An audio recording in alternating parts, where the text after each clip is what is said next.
علی محمد وآل محمد وعجل فرجنا۔ حضرت ابراہیم علیہ السلام نے حج کے گویا انسٹیٹیوشن کو ڈیولپ کیا۔ اس میں کچھ پریکٹسز ہیں، اس میں لاجک ہے، اس میں فلسفی ہے، اس میں ایک قربانی ہے، جانور کی قربانی۔ جتنی بھی ریلیجس پریکٹسز ہوتی ہیں اس کا ایک بالکل فرنٹ ہوتا ہے اور ایک اس کی لاجک ہے، ایک اس کی اپیئرنس ہے، ایک اس کی لاجک ہے۔ تو جو اپیئرنس ہے وہ یہ کہ ایک جانور قربان ہوگا، اور جو اس کی لاجک ہے وہ بہت ساری چیزیں ہیں۔ آج میں اللہ کی راہ میں جانور قربان کر رہا ہوں، کل ضرورت پڑی تو اپنے آپ کو قربان کروں گا، یہ اس کی لاجک ہے۔ آج خدا کی راہ میں ایک جانور کے اوپر خنجر چلا رہا ہوں، کل ضرورت پڑی خدا کی راہ میں دشمنوں کے مقابلے میں بھی آؤں گا، یہ بھی اس کی لاجک میں ہے۔ قربانی کا کوئی لیول ہو اس کی لاجک کے اندر ہے۔ اچھا، جو لوگ حج سے لڑ رہے تھے جاہلیت کے زمانے میں، ظاہر پہلا دشمن تو شیطان ہوگا جو اس سے لڑ رہا ہوگا، ان کو پتا تھا کہ یہ جاہلیت کے زمانے میں بھی قربانی ختم نہیں کر سکیں گے، خدا کا دین ہے، خدا کے دین نے وعدہ کیا باقی رہے گا، تو وہ قربانی ختم نہیں کر سکتے تھے۔ تو انہوں نے کیا کیا، انہوں نے قربانی کو ٹویسٹ کر دیا، اس کو موڑ دیا۔ اس کو کیسے موڑا؟ اب یہاں پہ کور ہے، کرسٹ ہے، وہ یہ کہ جب آپ کی پریکٹسز میں فلسفی، میننگز، کانسیپٹس، ان پہ اٹینشن کم ہو جائے، اپیئرنس پہ اٹینشن زیادہ ہو جائے، اس کا مطلب ہے کچھ غلط ہو گیا، اس کا مطلب ہے کچھ غلط ہو گیا۔ اچھا، انہوں نے کیسے کیا؟ حج میں کیسے کیا؟ شیطان نے ان کو کہا، کیسے سکھایا، ڈیٹیل میں کون آیا مجھے نہیں معلوم۔ جب اسلام آیا تو یہ ہو رہا تھا، جانور قربان کرتے تھے، جانور قربان کرنے کے بعد اس کا گوشت خانہ کعبہ کی دیوار پہ لٹکا دیتے تھے، خانہ کعبہ کی دیوار پر خون مل دیتے تھے۔ اچھا، مسجد نہیں ہے کیا؟ مسجد ہے، خون نجس نہیں ہے کیا؟ خون بھی نجس ہے، تو کعبے کی دیوار پہ کیوں مل رہا ہے؟ یہ شیطان نے سکھایا ہے۔ گوشت قربانی کا کہاں جانا چاہیے؟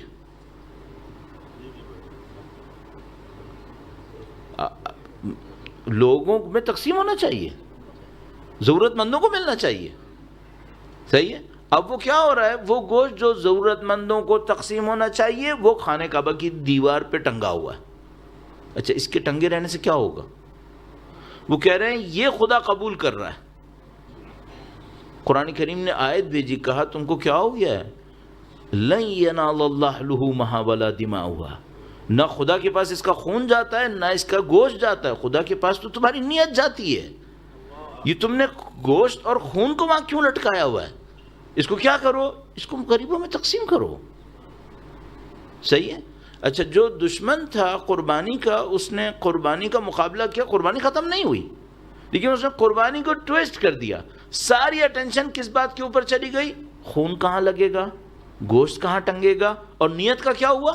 نیت کا معاملہ ختم ہو گیا۔ اب اس میں ایک اور مسئلہ بھی ہے، جو گوشت زیادہ لٹکائے گا وہ لوگوں کو نظر آئے گا یا نہیں نظر آئے گا؟ لوگوں کو نظر آئے گا، تو کیا ہوگا؟ اس کا چرچا ہوگا، اس نے اتنا گوشت قربان کیا۔ دوسرا پوائنٹ، جب بھی ریلیجس پریکٹسز کے اندر لوگ چرچے کے پیچھے جائیں، اس کا مطلب ہے کام خراب ہو گیا، صحیح ہے۔ تو جیسے ہی اپیئرنس کے پیچھے زیادہ گئے، کانسیپٹ کے مقابلے میں، اندر کے مقابلے میں، نیت کے مقابلے میں، اس کا مطلب ہے کام خراب ہے۔ دوسرا مسئلہ، جیسے ہی یہ لوگ گئے شو آف کی طرف، اس کا مطلب کیا ہے؟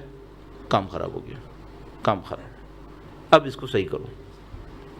اب میں آپ کی خدمت میں کل بھی عرض کر چکا ہوں، آج اور تھوڑا سا کھول کے عرض کیا، آپ عزاداری کے معاملے میں ہوشیار رہیے گا۔ کوئی دشمن زمین پر آسمان کے اوپر عزاداری ختم نہیں کر سکے گا، اس نے باقی رہنا ہے۔ صرف ایک مشکل ہے، کہیں اس کو ٹویسٹ نہ کر دیں، بجائے یہ کہ ہم اپنے دل پہ محنت کریں، اپنی روح پہ محنت کریں، توحید سیکھیں، قربانی سیکھیں، سید الشہداء کا اسلام کو ڈیفینڈ کرنا سیکھیں، اس میں سیکریفائس سیکھیں، ہم اپیئرنس پہ رہ جائیں، ساری اپیئرنس. دوسرا مسئلہ کیا ہے؟ انٹینشن، نیت کیا ہے. نیت کا مسئلہ بہت خطرناک ہے، اور ہمارے جیسے لوگ کہ جو تھوڑا سا اوپر بیٹھ کے باتیں کر رہے ہوتے ہیں، ان کے لیے تو بہت زیادہ خطرناک ہے، کیونکہ کیا پتہ نیت کیا رہتی ہے.